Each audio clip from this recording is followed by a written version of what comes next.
Тэгээ энэгээр дамжуулаад юу харагдаж байна гэх юм бол найрсаг харилцаа маш хэрэгтэй юм байна. Kaja Kallas, Ursula von der Leyen, Friedrich Merz ерөнхийдөө өөрийнхөө улсаас хол байлгах ёстой юм байна. Улс дотроо янз бүрийн транс, манс, байлдааны авгаануудыг хөгжүүлэхээс илүү инженеруудыг ингээ хөгжүүлэх ёстой юм байна. Тэгэх юм бол дэлхийн 3 дугаар дайн гараад ирэхээр боломж гарч ирдэг юм байна шүү.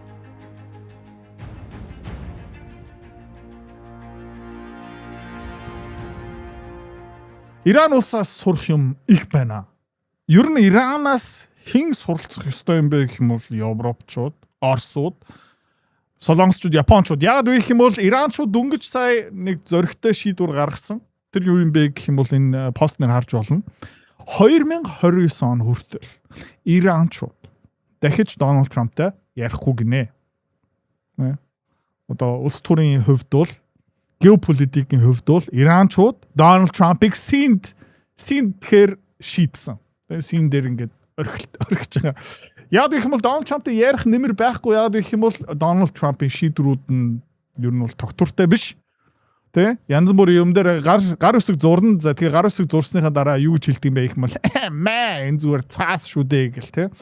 Янз бүрийн амлалт өгнө тэрийг угаасаа худлаа болчдөг. Тэгээ хажууд нь бас хэн байгаа юм бэ гэх юм бол Израильчууд байгаа. Тэгээд Билав насаараа хайж байна. Тэг хэлсэндээ хүрдэг еврей хүн Билав түүхэнд хараагүй байх шиг байна. Билав олж чадахгүй байна. За тэгээд Израильчуудтай бас ингээ хамтраад явж байгаа болохоор Израильчууд угаасаа морж байгаа. Тэгээ өнгөрсөн 30-40 жилийн хугацаанд Израильчууд угаасаа Ираныг нураах гэж одоо төлгөөн дээр ажиллаж байгаа болохоор Иранчууд ганц нэг маш зөв шийдвэр гаргасан. Хоёр дахь удаага хамгийн ихний зөв шийдвэр юу байсан бэ гэх юм бол бид нар руу пуужин явуулах юм бол бид нар дэлхийд даяар хаасайгүй пуужидна мэ гэл Strait of Hormuz-ыг хаасан, Катарыг бөмбөгцсөн гих мэдчлээ. За тэгээд Hormuz report юу хэлж байна гэх юм бол ер нь бол 1 сарын 29 он хүртэл юу ч ярихгүй байхгүй син дээр орхичноо. За нэмээд бид нар лөө төрүүлээд дайрсан болохоор хууль бусаар биднийг бөмбөгцсөн болохоор бидний хохирлыг барагдуулаарэ. Хэдийн хэмжээний хохирол юм бэ гэх юм бол $300 тэрбум гэж байна. За тэгээд Дональд Трамп өчтөр орой хэвлэл мэдээллийн хурал хийсэн. За тэгээд Дональд Трамп юу ярьсныг сонсцгоё.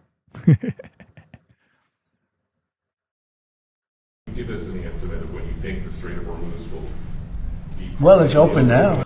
Ерөнхийлөгчөө та ер нь Strait of Hormuz хизээ нэгтгэх вэ? Ер нь бол ингээд эдрээ алт хизээ үүсэх юм бэ? Эдрээ хөвцөө яах юм бэ? Гэт надаас ингээ байнга асуудаг одоо хүмүүс Дональд Трампаас юу асуудаг болцсон бэ гэвэл Strait of Hormuz хизээ нэгтгэх юм бэ гэсэн чинь Дональд Трамп нээлттэй байгаа штэ. Юу яриад байгаа юм? Нээлттэй байна.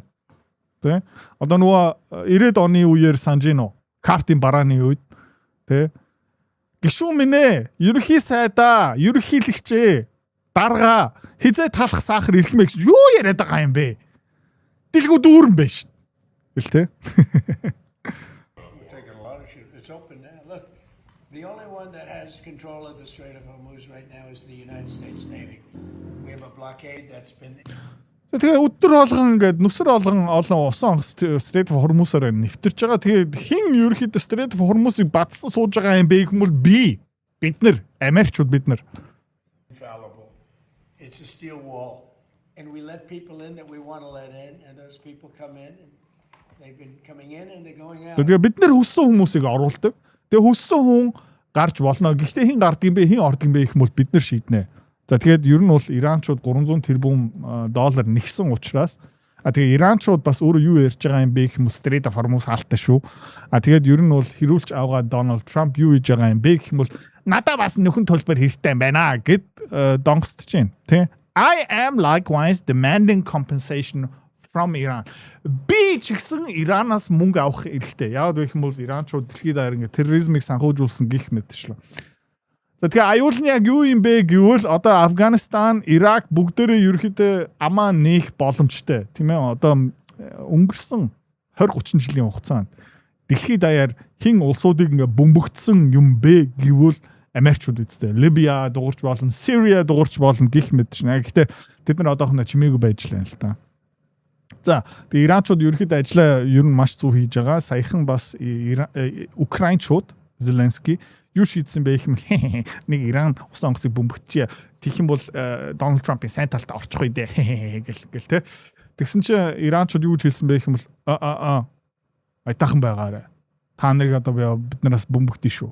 Манай Пужин 1000-аас 2000 км-ийн за юу ч биш ээ. Зеленский минь тэ Patriot Пужингийн гойлох чинь чамлуу Пужин илгээ шүү. Гэхдээ усан онгоц юм уу вагоноор биш.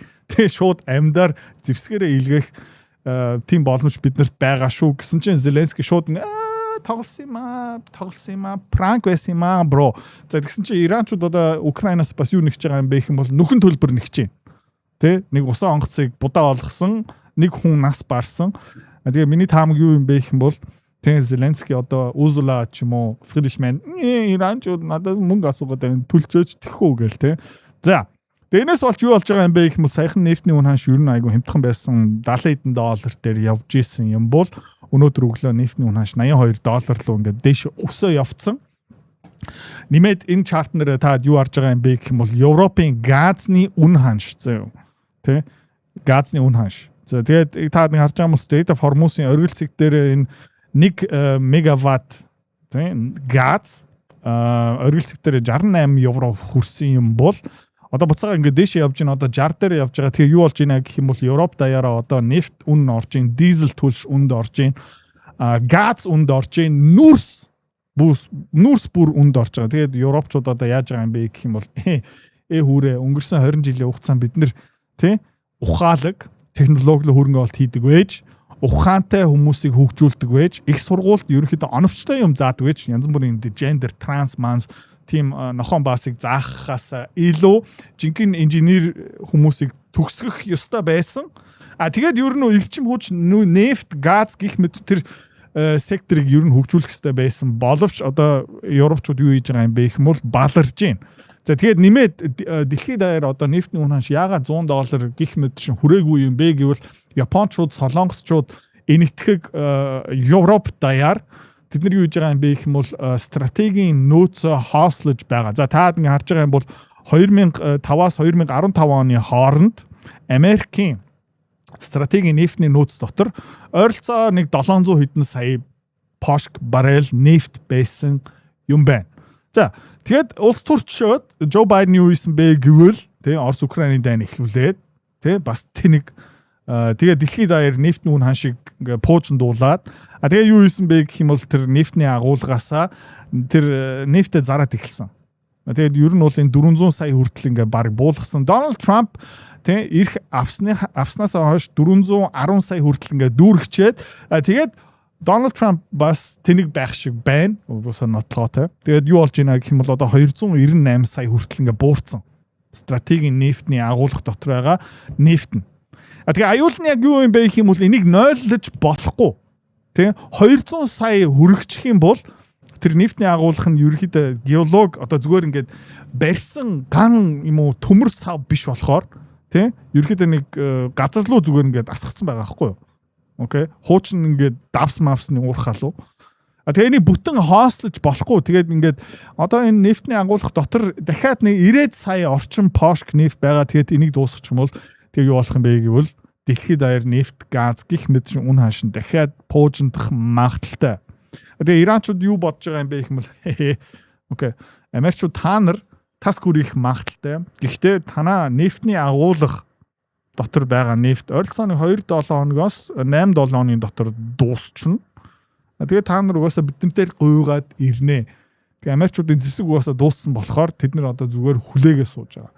За тэгээ өмнө хүмүүс юу ярьдаг байсан бэ гэх юм бол Strait of Hormuz, Иран гих мэдчлэн тий Арабын нефт дэлхийд ингээд зарагдахаа тээвэрлэхээ болчих юм бол Хятадын эдийн засаг баларх юм байна гэд хүмүүс ярьжсэн байхгүй юу. Тэгээд Арабын орнуудаас экспортлогдож байгаа нефт нь бараг тал нь Хятад руу явдаг байсан. Тэгээ Хятадууд ойролцоо 1.4 тэрбум пошкны тэ нөөц агуулгатай байсан. Тэгээ хүмүүс юу ярьж ирсэн бэ гэх юм бол энэ бол ойролцоо нэг 100 хэдэн хоног за дээшээ өсрээд нэг жилийн хугацаанд тэ хангалттай. Тэрнээс хойш ер нь бол Хятадууд бас өөрөө балраад эхлэнэ гэж ярьж ирсэн юм бол тэ одоо ер нь саруул ирүүл ухаантай Кая Калас биш. Тэ Марко Рубио биш. Тэгээд Германы янз бүрийн гадаад хэргийн сайд бүр ярих ч хэрэггүй. Тийм тэнэг малуудаараа ингээд тийм гадаад хэргийнхаа бодлогоо явуулахгүй юм бол ер нь бол юу хийх боломжтой юм бэ гэвэл тий Strait of Hormuz хаалттай байсан ч гэсэн Strait of Hormuz-аас нефт татаж чадчих байгаа Хятадууд. Ягаад вэ гэх юм бол Америкчууд өөрөө мэдж байгаа. Тэг Хятадуудаа бид нэг алцаад эхлэх юм бол бид нар угаасаа дийлэхгүй юм байна. Боронгтож бид нар чадахгүй юм байна. Тэгээ Америкчууд тэндээ ингээд ер нь Strait of Hormuz-ыг бүсэлсэн байгаа хэрнээ хаяа Хятад усан онгоц нэвтэрдэг юм байна. Тэгээд Арабын орнуудтай хэн хамгийн сайн харилцаатай юм бэ гэх юм бол Хятадууд өөрөө. Тэгээ Хятадууд ер нь бол нэлээд чөлөөтэй усан онгоц илгээж байгаа. Тэгээд нефтийг хүлээж авч байгаа. За тэгээд дүнгиж сайхан бас Bab al-Mandeb улаан Red Sea тэндээ ерөөхдөө бас пуужин явуулсан хаах гэж оролцсон Сауди Араб усан онгоц тэргээр ерөөхдөө одоо нэвтрэх боломжгүй болцсон хэрнээ дахиад Хятадууд Houthis Yemen улстай ерөөхдөө найрсаг харилцаатай болохоор тэргээрээ бас дамжуулаад өөрийнхөө контейнер бараа усан онгоц гих мэдшин бүгдгийн чөлөөтэй явуулж байгаа. За тэгээд Хятадууд өөр хинтэй найрсаг холбоотой сүлжээтэй бол Оросуудтай. За тэгээ хараад үзэх юм бол Ямал, Уралын нуруугаасаа, Красноярскаасаа, Якутиагаасаа. За тэгээ бүр ингээ Сибирийн цаана Японтай ер нь бол баг залгаа арлуудаасаа бас газ, нефт олборлож байгаа. Энийг хаашаа экспортлж байгаа юм бэ гэвэл Хятад руу экспортлж байгаа. Тэгээ гадны барууны шинжээчнэр ер нь бол Орос Хятадын хооронд хэрэг газ, хэрэг нефт явж байгаа юм бэ? Тэд нар яг сайн нарийн мэдгүй байгаа. Гэхдээ асар их хэмжээ явж байгаа шүү гэн. Ягаад вэ гэх юм бол Хятадууд нэг Иран улс гих мэдчлэн нэг бацхгүй байна, шахахгүй байна. Тэгээ нөгөө талтаа бас өөрт нь айгүй ашигтай Америкчууд өөрийнхөө зэвсэг пуужин бүх юма тэндээ дуусгаж байгаа. Тэгээ дэлхийн тайзан дээрээ нэр хүндээ хоглоо оруулж байгаа. За энэс гадна Хятадууд сүүлийн 15-аас 20 жилийн хугацаанд юу хийж байгаа юм бэ гэх юм бол өөр Монгол өөрийнхөө нүрсээ тултал нь олборлож байгаа. Тэгээ ганцхан нүрсээрээ цахилгаан үйлдвэрлэхгүй байгаа. Тэгээд дэлхийн 2 дугаар дайны үеэр германчууд юундаа баларч ийсэн бэ гэвэл нефтгүй байсан. Тийм учраас ерөөхдөө тэр Балкан руу дайрсан. Уралын нуруу руу дайрсан. Яг гэх юм бол тэнд нефт байсан болохоор. Тэгээ өөрөө нефтгүй байсан болохоор германчууд юу хийсэн бэ гэх юм бол нүүрснээсээ нефт газа гаргаж ирсэн. Тэр технологиг хин ерөөхдөө санаачлаад хөгжүүлсэн юм бэ гэх юм бол Наци Герман, нацистууд. Тэгээ энэ технологиг одоо хин дараагийн шатанд хүргэсэн юм бэ гэх юм бол Хятадууд. За тэгээ ингээ хараад үзэх юм бол өөрөө Хятадууд 390 тэрбум тонн нүүрсний нөөцтэй. Монголоос илүү их. За монголчууд бид нар бас нэлээд их нүүрстэй. Гэхдээ бид нар ерөөхдөө нүүрс аятаахан ерөөсөө ашиглаж чадахгүй байгаа. За тэгээ эдгээр юу хийгээд байгаа юм бэ гэх юм бол энийг жил болгон олборлож байгаа. Тэгээд шинэ нүүрсээ өргөлж олоод явж байгаа. За тэгээ энэ бичсэн байна. South China Morning Post. China is replacing Middle East oil with Xinjiang coal. What does it mean for the world? Өөрийн тэр хэсэг амьдарч байгаа хэсэгт бас ингээд тултан нүүрс олборлож байгаа. За тэгээд энэ нүүрсээ шингэн түлш цэвэр газ, хуванцар тэгээ бас бортоо үйлдвэрлэж байгаа энүүгээрээ дамжуулаад. За тэгээ дэлхийд даяар одоо нефт, газны үн ханш өндөр үн ханшин дээр тогтож байгаа учраас Хятадууд энэ дээрээ бүр ингээд double all in хийж байгаа. Ер нь бол илүү их мөнгө араас шидэж байгаа. Илүү их хүний нөөцөө тийшээ чиглүүлж байгаа. За тэгээ хэдүүлээ хараад үзэх юм бол дэлхийн хамгийн их нүүрстэй орн хин юм бэ гэх юм бол Америкчууд өөрөө гэхдээ Америкчууд өөрөө тэнхтэй явж байгаа дэлхийн дулаар л тэгэл тэндээ янз бүрийн Karen Beltany авгаан дээр нүүрс шатаач болохгүй ингээд дэлхийн дулаар л ба Хятадууд тэр ерөнхийдөө ерөөсө тоохгүй. Хятадууд өөрөө дэлхийн нүүрсний нөөцийнхаа ойролцооныг 13%-ийг эзэлж байгаа юм бол 4.7 тэрбум тонн нүүрсийг жил болгон ашиглаж байгаа. Удахгүй 5 тэрбум тонн хүрэх гэж байгаа. За бас Монголоос өндөр калоритой янз бүрийн эрчим хүчний нүүрсийг худалдаж авдаг. Яагаад тэгдэг юм бэ гэх юм бол холдог учраас. Тийм ээ. 5 толгоос ганцхан коксчсан нүүрсийг худалдаж авдаггүй. Бас өндөр калоритой нүүрсийг ингээ холихын тулд чанарын өөрийнхөө муу чанарын нүүрсээ ингээ чанарыг дээшлүүлэхийн тулд ингээ холдог. За. Тэгээ энүүгээрээ дамжуулаад өөрийнхөө нефтний хомсдлынхаа эсрэг маш оновчтой стратеги явуулж байгаа. За тэгээ та нэг хараад үзэх юм бол энэ China Chemical Engineering Science гэсэн энэ бол нэг шинжлэх ухааны диссертац. Энэ хэзээ гарсан юм бэ гэх юм бол 2010 онд гарсан. Окей? 2010 он гэдэг чинь 16 жилийн өмнө Хятадууд бид нар ингэхгүй бол болохгүй юм байна гэж харж ирсэн. Бид нар ерөөхдөө тэр чигтээ Араб, Оросын нүүрс нефт газнаас хараад байгаа учраас тэгээ хизээ нэгэн цагт Америкчууд бидний эсрэг нүүдэл хийх магадaltaй учраас бид нар юу хийх ёстой юм бэ гэх юм бол өөрийнхөө асуудлаа дотоодоо шийдвэрлэх ёстой.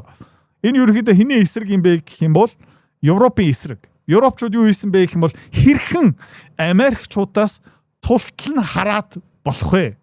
Окей? Ирэх чөлөөтэй хүн иргэн Европ байсан юм бол хэрхэн 20 жилийн дотор Америкийн боол нохоо болох вэ? Тэгээд ер нь бол одоо Америкийн төгс нохоо болцсон байгаа Европчуудад баяр хүргэе. Тэгээ Америк одоо Дональд Трамп ер нь юу гэдэг юм бэ гэх юм бол сет суу өнхөр эрг плац тэнд баахгүй тэнд шээхгүй энэ нүрс нефтийг 4 дахь үнэтэй худалдаж аваа. Тэгэл яг сайн хүмүүжүүлсэн нохоо юм шиг баярлаа гэл явж байгаа. За Хятадууд яг эсрэг арга хэмжээ авч байгаа. Тэгээд Ningxia Coal Industry өөрөө юу гэж байна гэх юм бол жишээлбэл одоо энэ 24 оны мэдээлэл 4 сая тонн нүүрснээсээ ерөнхийдөө юу гаргаж байгаа юм бэ гэх юм бол хувцар түрүүний ярьжсэн бүх түүхийдээ ингээ гаргаж байгаа. За тэгээ нэмээд энэ дайн эхэлснээс хойш бүр Хятадын химийн бодисны салбар дараагийн шатанд хүрч байгаа. Яг гэх юм бол Европчууд өөрөө газны хомсдол орсон байгаа. Нефтний хомсдол орсон байгаа. Тэ? Арабын орнуудаас газ, хувцар, бордоо бүгдийг ингээ авдаг байсан юм бол тэгэхээр өөрөө тэнэг учраас Орос бас энийг нийлүүлдэг байсан юм. Бордоо, газ, хувцар гих мэтчлэн хими бодисны түүхийд гих мэд. Гэхдээ Оросоос бид нар авахгүй. Бид нар хамгийн үнэтэй газраас авна гэж тэнэгтэж байгаа болохоор тий дэлхийд даяар ер нь бол хими индустри аж үйлдвэрлэлүүд ерөөхдөө ингээд зовж байгаа. За тэгээд Европын хамгийн том хими бодис үйлдвэрлэдэг орн ямар орн юм бэ гэх юм бол Герман. Хамгийн их нефт, газ хамгийн хямдханаар авах ёстой орн хэм бэ гэх юм бол Герман. Дэлхийн хамгийн үнэтэй газ, нефт авдаг орн одоо хэн болцсон бэ гэх юм бол Герман. Тэгээ өөрийнхөө химийн бодисынхаа салбараа ерөөхдөө будаа болгож байгаа. Тэгээ хэнд орон зайгаа олгож байгаа юм бэ гэх юм бол Хятадууд. Тэгээ Хятадууд энэ Арабын орнуудаасаа ер нь бол илүү хараад болж байгаа. За тэгээд түрүүн хүний нууц гих мэт шин ярьж исэн. За ингээ хараад үзье. Best Global Universities for Geosciences. Ер нь бол геологийн дэлхийн хамгийн шилдэг их сургуулиуд нь хаана байгаа юм бэ гэх юм бол номер 1 China University of Geosciences. Subject score 100 авсан байгаа. За дараа нь ETH Zurich одоо Швейцар гэсэн үг. Тэгээд доор University of Chinese Academy of Sciences номер 3. За тэгээ иймэрхүү төрлийн үйлдвэрлэл салбар явуулахын тулд бас юу хэрэгтэй юм бэ гэх юм бол хими инженер хэрэгтэй. За дэлхийн топ 20 хими инженерийн их сургууль хаана байдаг юм бэ гэх юм бол хориула Хятадд байгаа. Дахиад хэлье. Заяа. Дэлхийн топ 20 хими инженерийн сургууль, их сургууль хаана байгаа юм бэ гэх юм бол Хятадд байгаа. Тэгээ эдгээр бүгдөө маш хямдхан. За жишээлбэл энэ Монголд бас ирээдүйдээ маш хэрэгтэй болно. Тэгээ би юу хэлмээр байна гэх юм бол янз бүрийн улс төрч биений контентыг бас үздэг. Тэ Монгол хүүхдүүдийг ийшээ илгээ. Ягаад гэх юм бол бид нар бас юугаараа дүүрсэн хандсан байгаа юм бэ гэх юм бол нүүрсээрээ хандсан байгаа үсттэй тэ. За тэгээд бүр ингээ бид нар мал юм шиг цахилгаан станцч барьж чадахгүй. Тэгээ ядаж ийм юм бариад эхэлчих юм бол сайн л биз. Тэгэл нэг 20 жилийн дараа ашиглалт нь орно үз тийм ээ. 5 дахь цахилгаан станц 5 дахь 5 толгой цахилгаан станц тийм ээ одоо хэдэн жил ярьж байгаа лээ 5 дахь цахилгаан станц бараг 2006 оноос ярьж байгаа лөө. Тэгээ 20 жил болсон байна штэ. Улс төрчнөрөө та хэд баяр хүргэе. Байршлын хэд дахин сольсон. Хэдэн сайд шоронд орсон бэ? Та нар мундаг шүү. Тэгээд энэ нүүрснээс шингэн гаргадаг төсөл бас 2008 оноос Монголд яригдчихсэн. Сайн шандад барин гих мэдчлэн. Баригдсан юм юусоо байхгүй. Нэг жоохон хурцөөрөө хэдэн нүх ухаад Тэ зүүн дээр ингээд мөнгө гусаад тэгээ хав хаос ингээд тэндээ сууж байгаа. За тэгээ монголчууд бид нэр яг хуу. Тэгээ ингээд улс төрийн систем яг 9 тоогоор ажиллаж байгаа тийм ээ. Тэ зүүн дээр яг мөнгө гусч ингээл худлаа юм амлч ингээл тий. За ашгүйдээ гэхдээ дорн говьд нэг нефтний үйлдвэр нефтний үйлдвэр ашиглалт нь орж байна шүү дээ. За тэгээ магадгүй заяа. Ийшээ янз бүрийн хүний нөөц гих мэт хүмүүсийг явуулах юм бол хүний нөөцтэй бид нэр За магадгүй би ингээд яг чат хийхээс өмнө те 80 настайгаа иймэрхүү үйлдвэртэй ингээд миний нүд те миний ядарсан Монгол нүд ингээ хөдөө очихоор нэг үйлдвэр баригдаж магадгүй тийм ээ. За гуйж ин тэхүү те. За нэг 40 жилийн дотор та чадах баха. За тэгээд нэмээд in coal to liquid те China Energy өөрөө бас 16 сая тонн. За China synthetic gas, methanol, olefin бүгдийг ерөөхдөө ингээ үйлдвэрлэж байгаа. Тэгээ одоохондоо ер нь бол нефтний үн ханш $80,000 байгаа учраас эдгээр ерөөхдөө бүгдээрээ ашигтай сайн өрсөлдөж чадж байгаа. За тэгээ энүүгээрээ дамжуулаад юу харагдаж байна гэх юм бол найрсаг тий харилцаа маш хэрэгтэй юм байна. Kaja Kallas, Ursula von der Leyen, Friedrich Merz ерөөхдөө өөрийнхөө улсаас хол байлгах ёстой юм байна. Тий улс дотроо янз бүрийн трансманс байлдааны авгаануудыг хөгжүүлэхээс илүү инженеруудыг ингээ хөгжүүлэх ёстой юм байна. Тэгэх юм бол тийм дэлхийн 3 дугаар дайн гараад ирэхээр боломж гарч ирдэг юм байна шүү. За тэгээд одоо бас юу болж байна гэх юм бол Хятад улс бортоотой байгаа учраас химийн бодистой байгаа учраас за юу нефт, дизель гэх мэт чинь бүх юмтай байгаа учраас дэлхийн хөдөө аж ахуйн салбарт тэргүүлэгч орн болцсон байгаа. За тэгээд бид нар монголчууд улсаа ерөөхдөө явуулмаар байгаа юм бол монгол хүний миний ингээ хөх толб одоо ингээ жоохон загтанжийн заяа хятадуудаас сурах их юм байна шүү. Харамсалтай. Тэгээ сураад авч идэх үү. За дараагийн контент дээр иргэ уулзъя.